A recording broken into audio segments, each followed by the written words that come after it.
that I'm tremendously interested in. I'm a book collector, and I know about marbling from my books. And Juliana, Keith Moffat, and I had conversations about the physics of it, and we thought somebody should look into the physics of marbling. Well, it turns out somebody did, and it's Aubrey Jaffer, and he will talk about this right now. I'd like to thank the Institute and organizers for inviting me to talk about ink marbling. We have a number of collaborators. We've published 4 papers on this technique of mathematical marbling. So marbling is this is the process by which it starts. There's a tank half filled with gel or some fluid into which the inks do not mix but float. And here a bunch of ink has been dropped on the tank. Then various objects are dragged through the inks through the tank. More inks can be dropped and more dragging can be done. Then paper is laid on the tank, and then the paper is extracted. Now, the marbling experts that I know lift the paper directly out of the tank. This dragging it over the edges seems a little unusual. So marbling has been done for over 800 years. It originated in East Asia and Japan. It spread quickly to Japan. It either spread or was reinvented in Central Asia and the Islamic world. It spread to Europe in the 1500s, and there are actually new developments, comparatively new developments in marbling. Mehmed Okiye is credited with being the first to marble floral designs. So here's the oldest example of Japanese marbling I could find. It's being used as a backdrop for a poem. And it's very subtle. Most of the designs we'll see are a lot brighter. Here is another background for calligraphy. Now to Europe, this pattern is called the French curl. This is an example of a nonpareil pattern where a comb is dragged through the liquids in one direction.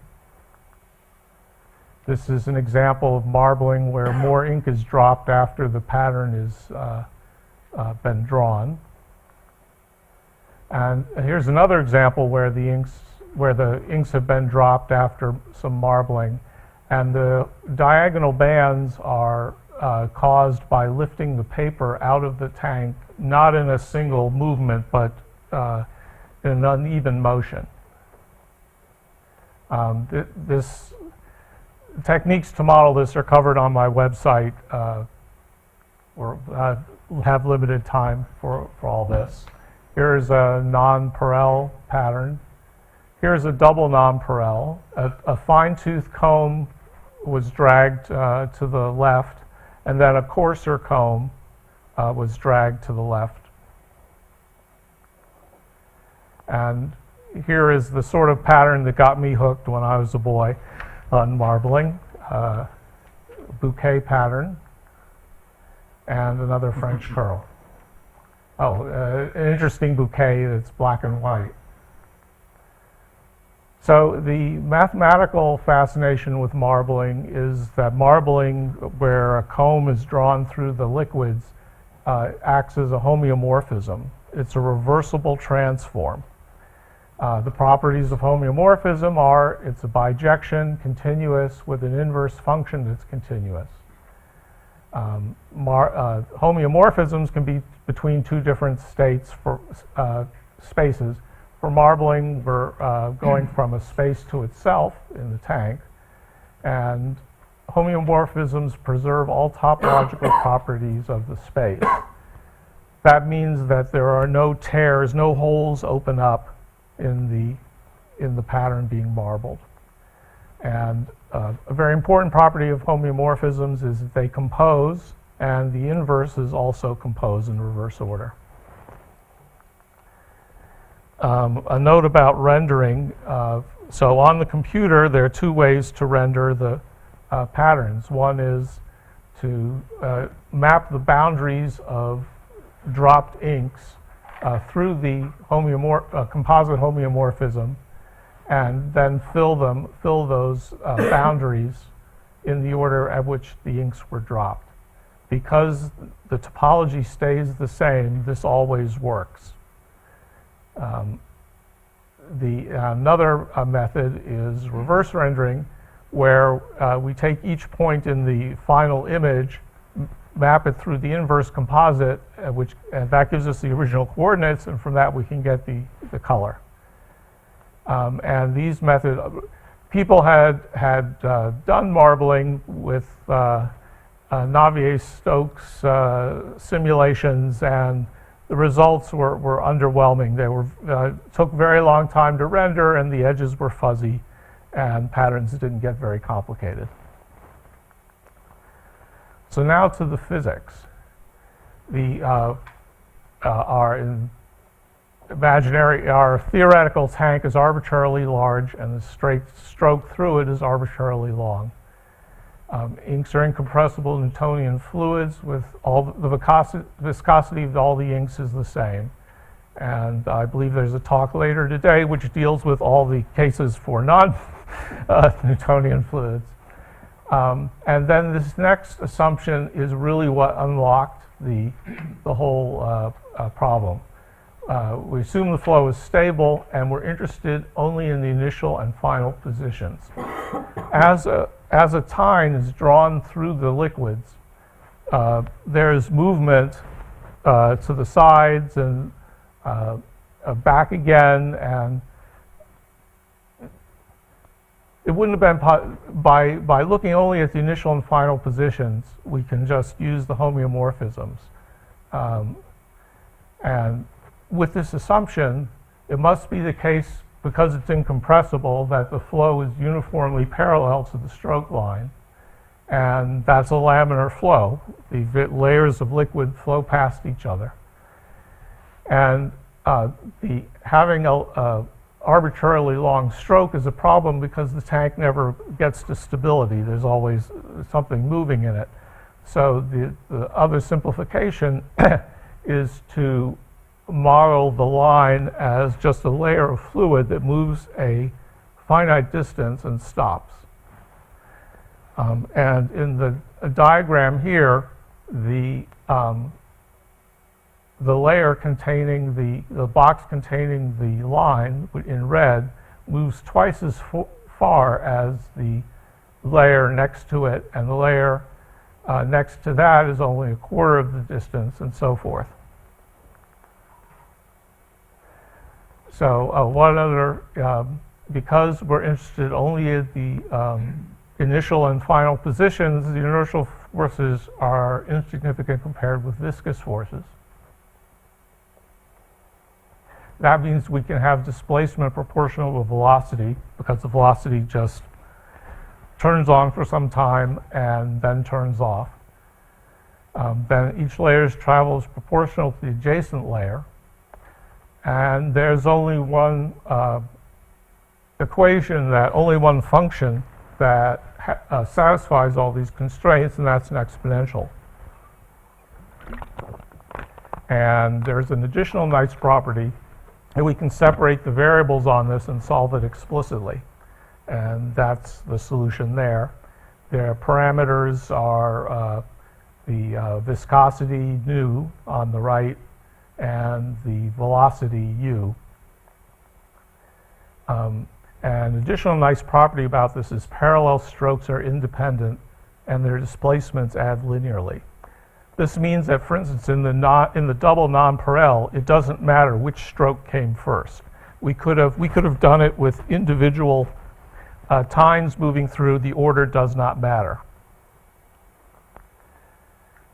So here's the vector flow field for a single time moving downward. Its inverse is just the mirror image of that flow.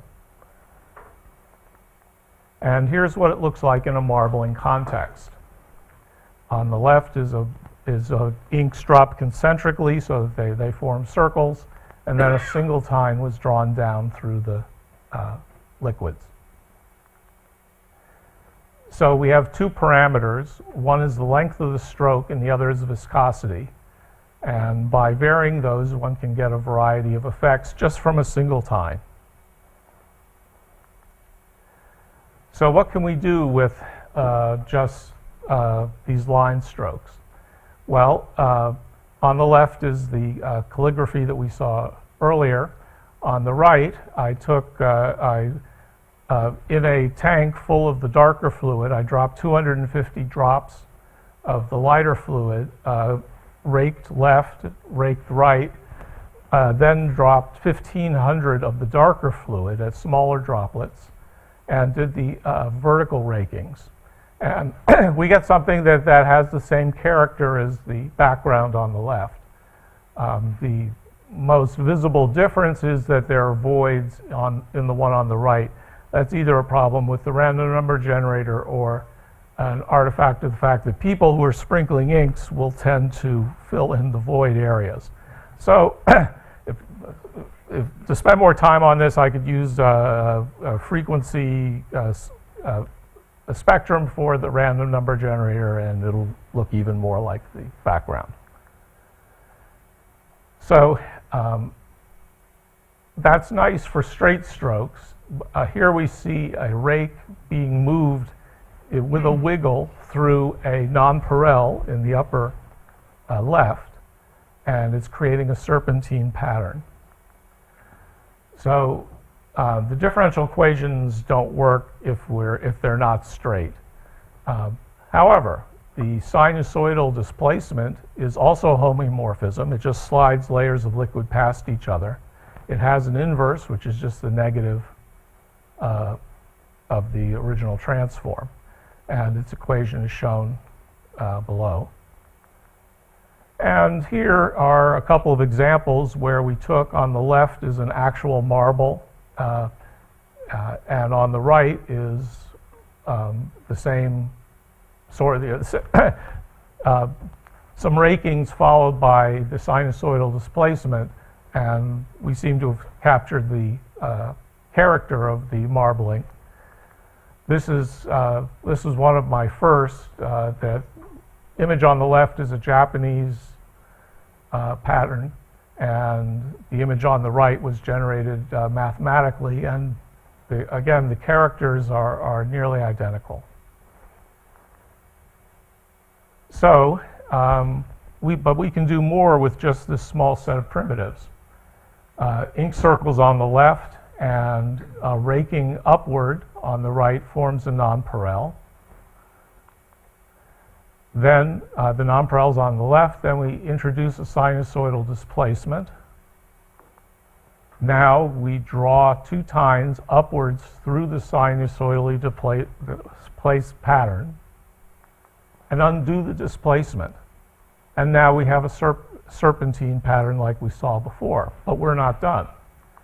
We then do the opposite displacement, draw tines upward again, somewhat offset from where they were before, undo the displacement, and now turning the pattern over, we have a bouquet pattern. So with some geometry, of course, lines can be at any angle. While parallel strokes are independent, strokes at different angles are not. The order matters in that case. And there's another coordinate system that supports the same separation of variables, where the displacement is due only, the length of displacement is a function of the distance perpendicular. Here, T is a circle. That's our from which the distance is measured. The point P is d distance away, and the length of the arc is the same displacement that we had with the linear. So with the arcs, we can now create here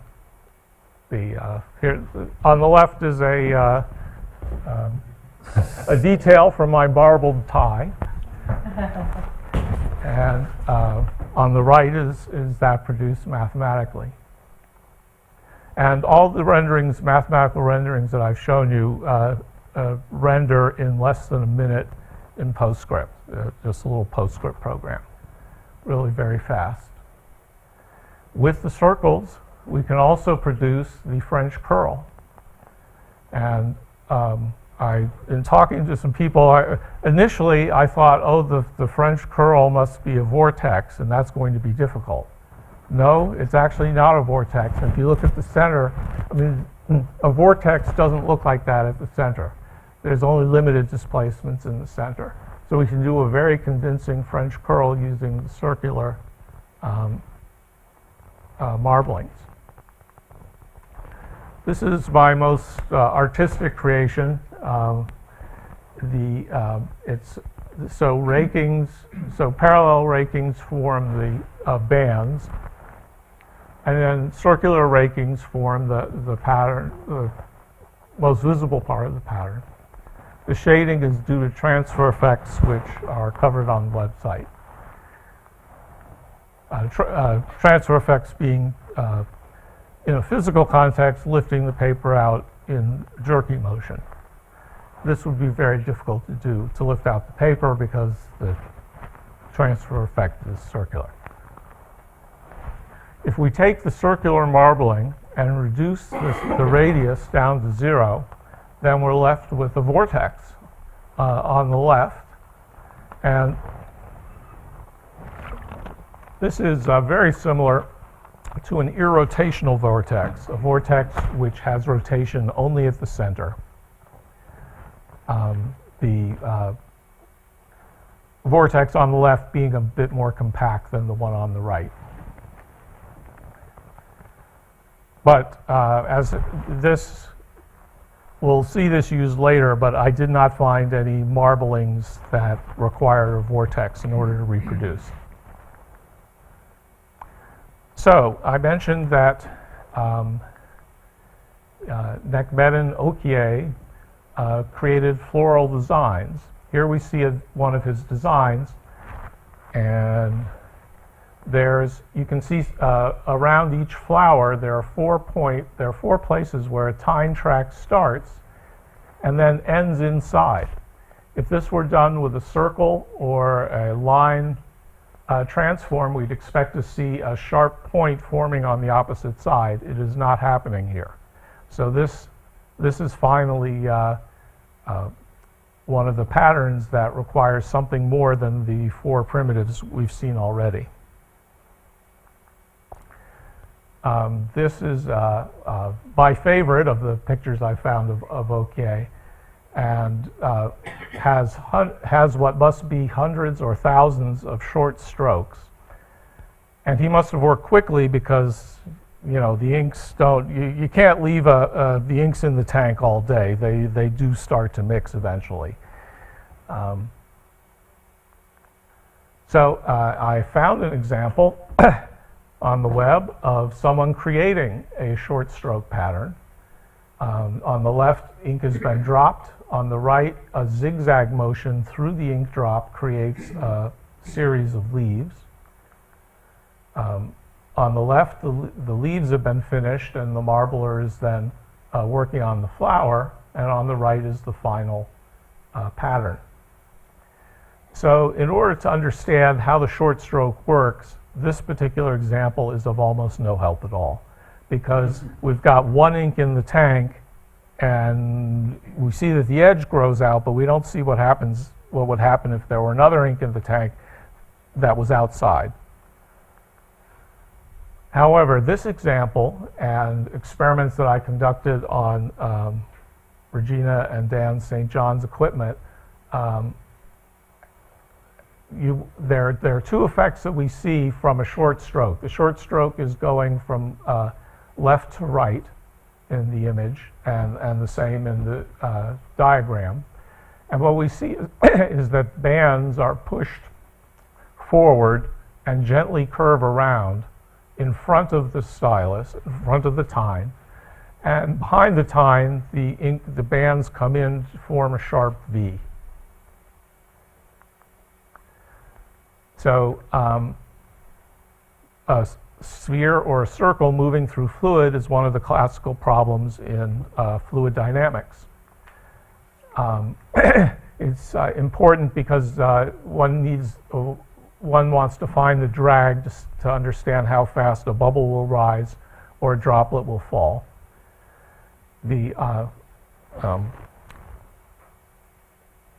Stokes had a solution for very, very slow flows.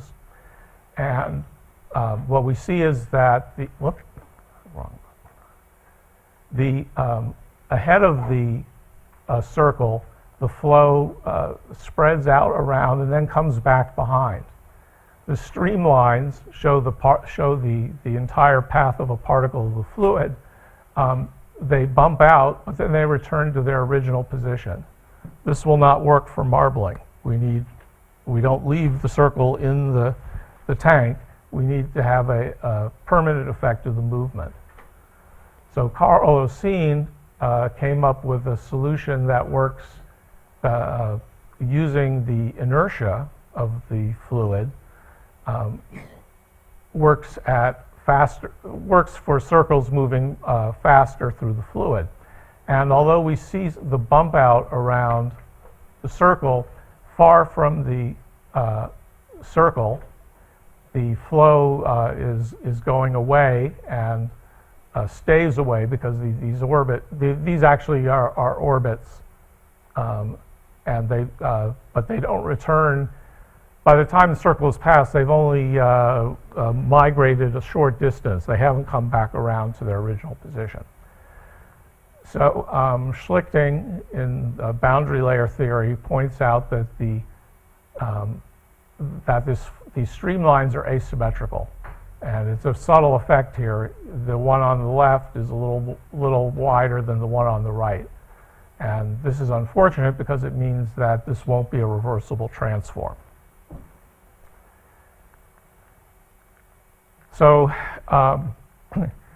the radius of the circle is used as a characteristic length for both the Oseen and Stokes flows.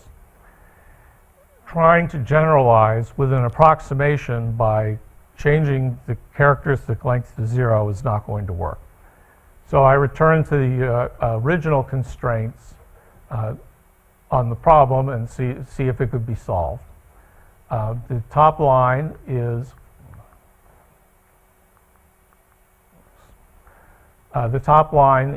the divergence being 0, which means that because the fluid is incompressible. The limit says that far from the origin, there's no movement, or movement goes to 0. And the third constraint is that at the origin, there's a certain velocity u. Well, it turns out this can be solved exactly. The polar coordinate solution is shown on the top line, and underneath is the Cartesian coordinate solution.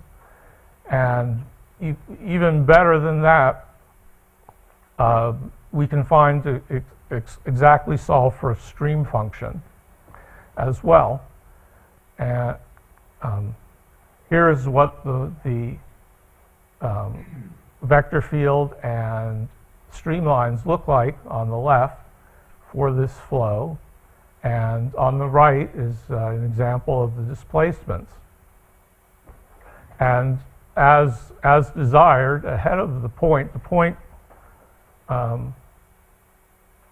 end of the stroke is here, and ahead of the end of the stroke, bands are compressed and smooth curve around, and behind the extraction point we have a sharp V. Now, one interesting thing to notice about this is that on the streamlines, they're symmetric. And if we go back to the equations, if the sign of u changes, then the stream function, the sign of the stream function changes. So we have a reversible transform. On the left is what the short stroke looks like. And on the right compares with the line stroke that we had earlier. So it looks like this transform is successful in modeling the short stroke. All right, I'm going to go a little quickly through this. We're not actually interested in the velocity field. We're interested in the displacement field. The images that I generated earlier were a succession of 4 short strokes to make a reasonably larger stroke. It turns out that one can actually solve for the displacement field along the x-axis.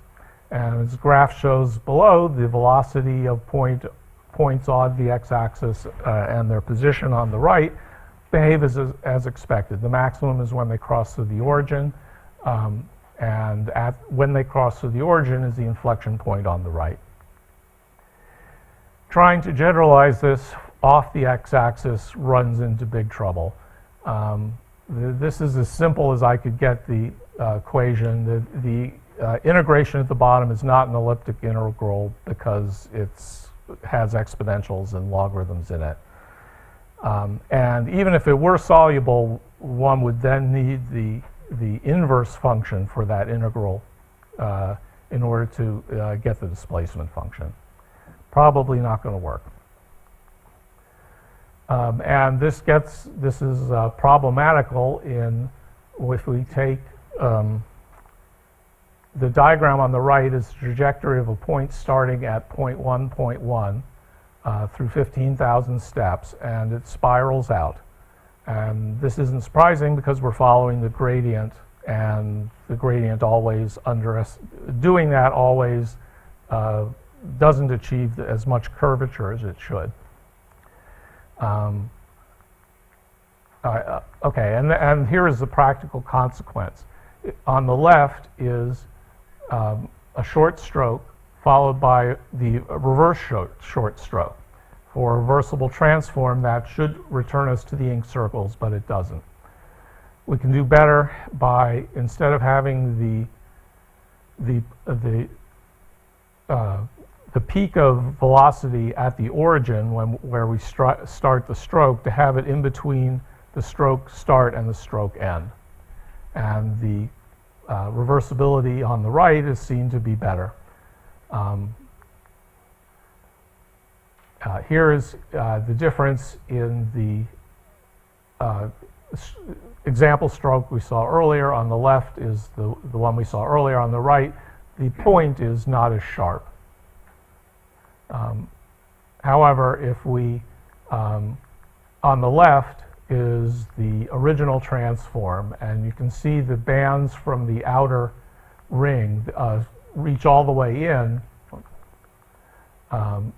but the driving from the midpoint on the right is the two diagrams for the forward and reverse are much more similar. The reason that the center is asymmetrical is because each of these strokes were not drawn simultaneously, and the order matters for any non-parallel strokes.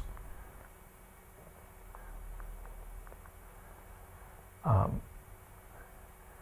right, so that was for 2 dimensions, and the transforms can be generalized to 3 dimensions fairly easily. For the short stroke, it's almost the same transform. The only difference is the 2 here is added. So what are examples of solid marbling? Well, there's marble, for which marbling is named, and it's got the flow, it's got the banding and the bending. Wood grain. would be another example. This is a bird's eye maple. This board is actually flat and smooth, even though it looks like there are bumps in it. So this shows that the circular marble would probably be of use in solid marbling as well. And there are some examples created by humans.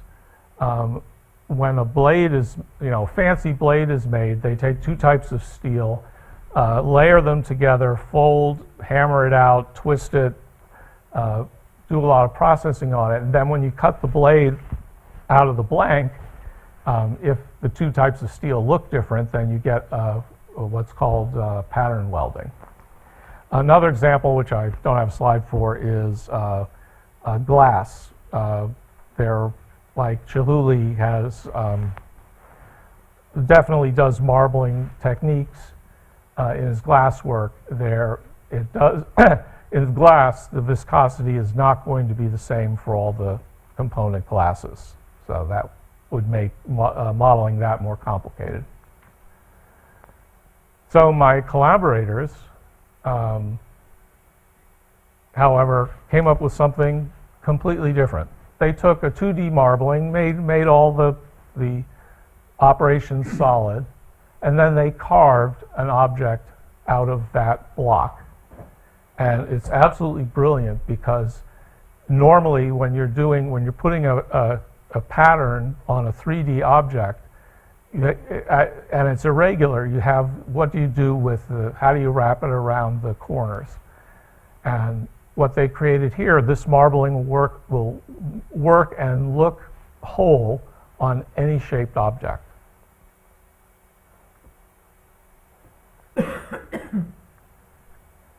And if we have time, I have a video of the solid modeling. But then they went further, and I was not expecting this at all. They took a spherical drop, pulled a plane through it, pulled another plane through it, pulled another plane through it at right angles.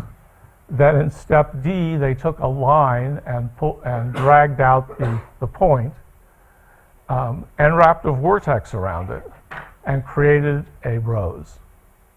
And this is really exciting because this is not a surface thing. They're actually doing this with the solids. So one thing to look at is if these sort of operations are relevant to morphogenesis. The other directions are there other solutions to the point-Oseen flow? And applying this point-Oseen flow to the problem of drag on small sphere. This again, the way this is normally done is looking at the pressure at the surface of the sphere, but the point has zero surface area, so a different method will need to be found. As I mentioned before, solving the problem of to do better than writing gradients. I believe there's some computer graphics algorithms which plot contours that would probably work for this. Two things that I've not looked at all is some marblers like blow through a straw or use air to move the inks. And and then there's some transfer effects that are done with creased paper. I've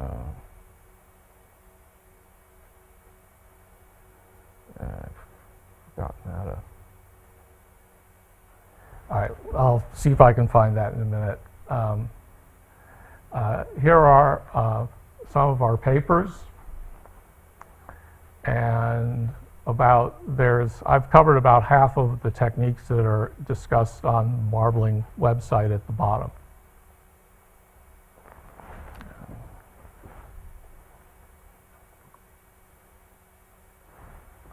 Here is the creased paper transfer effect. And we'll be anxious to talk with some of the origami people here to see what we can do about that. It's interesting that the creases don't produce sharp edges. Let's see. And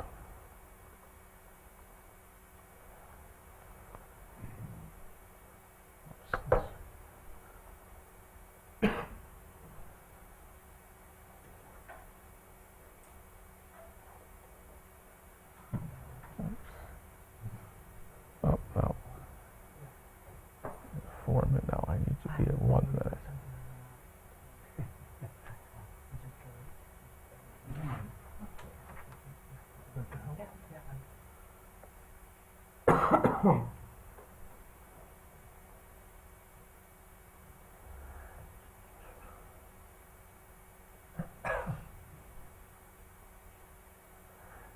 Oh, here we go.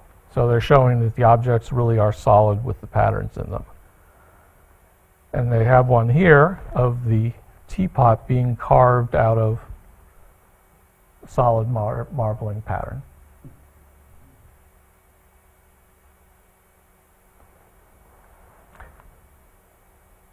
Oh, and they show in a different part of the video that the patterns are okay, here it is. So bitmap is the reverse marbling, the vector is the forward marbling. So the forward marbling gets you clean patterns at any resolution.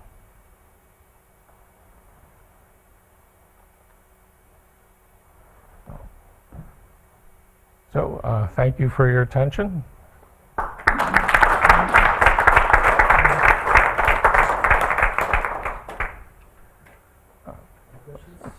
Yeah, has anybody looked at the physics of the transfer process? There must be a moving three-phase contact line and surface tension effects and all kinds of interesting things. I'm not aware of anyone having done that. But yes, in order to use it with the creased paper, something more sophisticated than what I had done will be needed. So for the 3D marbling, I mean, you can see how you can cut the shape out of a block. What are the practicalities of making that block? What material would you use to do that? You mean in a physical? Yeah.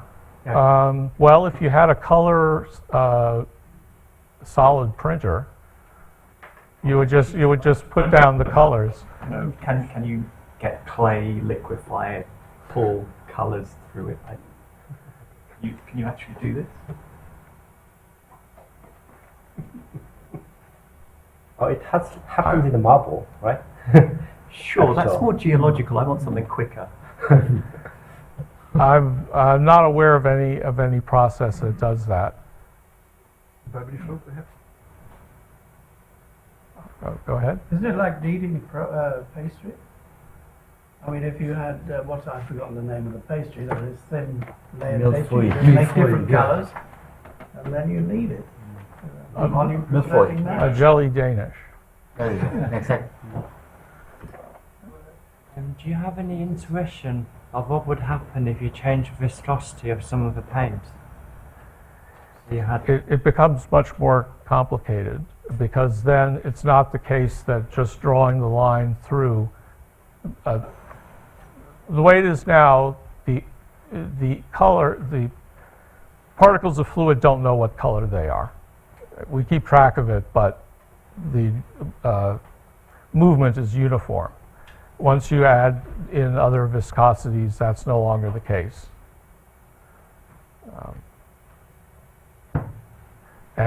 Yes, I don't expect it to be prone to exact solutions. There'll be a lot more computation involved. Juliana? Where there is, talking of solid objects, there is now a new sort of class, a new mineral that's produced from the cutting of the layers of paint in the former paint factories in Detroit. So where the car paint And that produces a very similar pattern. So that's been looked into, because those are solid blocks that just layered over and over and over, but you get that block of various colors that shift. Oh, I wasn't aware of that. Something like 40 or something like that? Yeah. Yeah. So specifically Ford's painting factories that have just layers. So if they put it on wet and were to draw rods through it, then that would be the solid marbling process. Yes. You've described very beautifully the mathematics that mimics the process of creating this marbling.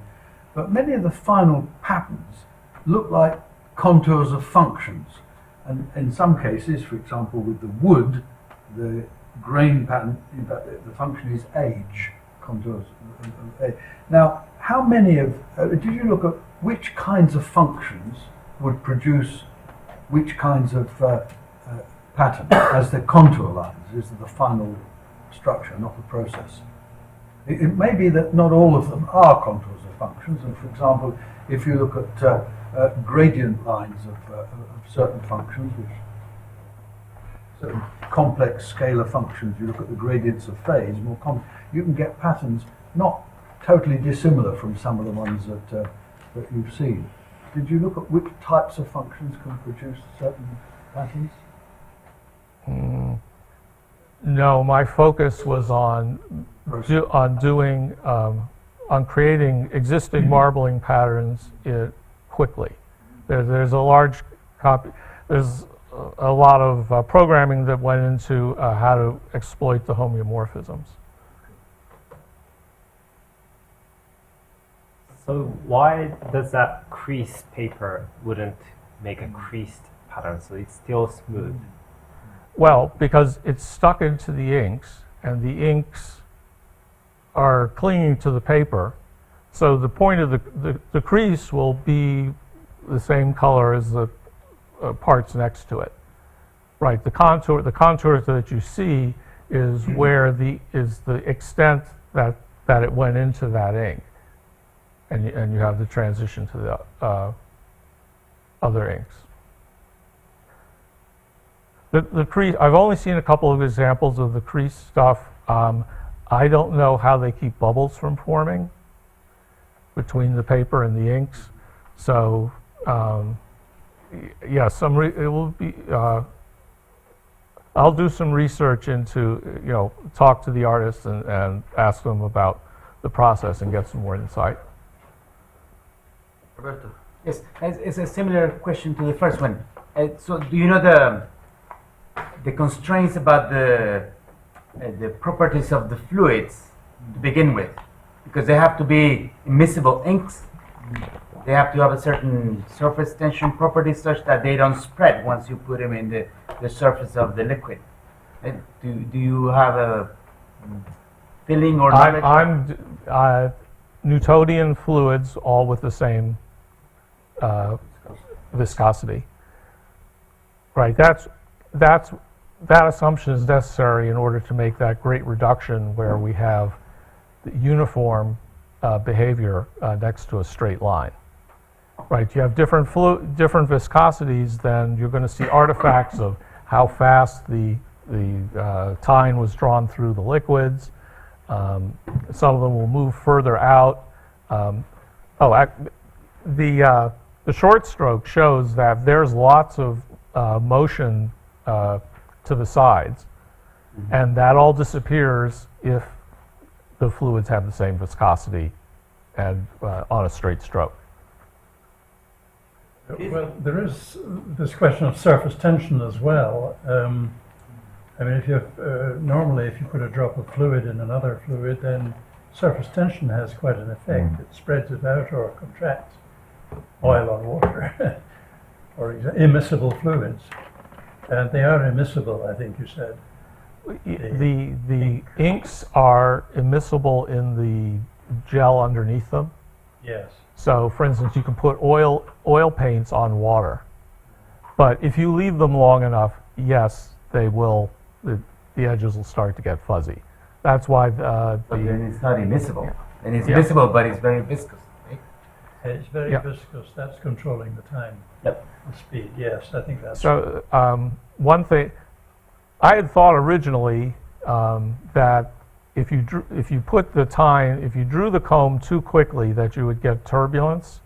But after doing some reading, there is no turbulence in 2 dimensions. And I asked my sources about this, and they remarked that the gel in the tank when you put it fresh in the tank, it's fairly thin. And as the day wears on and you're doing marbling, it gets thicker. So they have to do the intricate marbling in the morning, and they have to move slower, because if you move it too fast, the inks will go right up to the side of the tank and out. So that was, so yeah, there were two things that were unexpected about that. But the formula that I had, the nu over u, has the properties that if you low viscosity, you can move quickly. Otherwise, you have to go slowly. And then when I did the French curl, I realized that no, it was just circles, not actual vortices. You can, if you look at the center, there's lots of thin banding a certain distance out, but when you get to the center, it's not that. There still are some regions that are not tangled up. Okay, let's thank the speaker.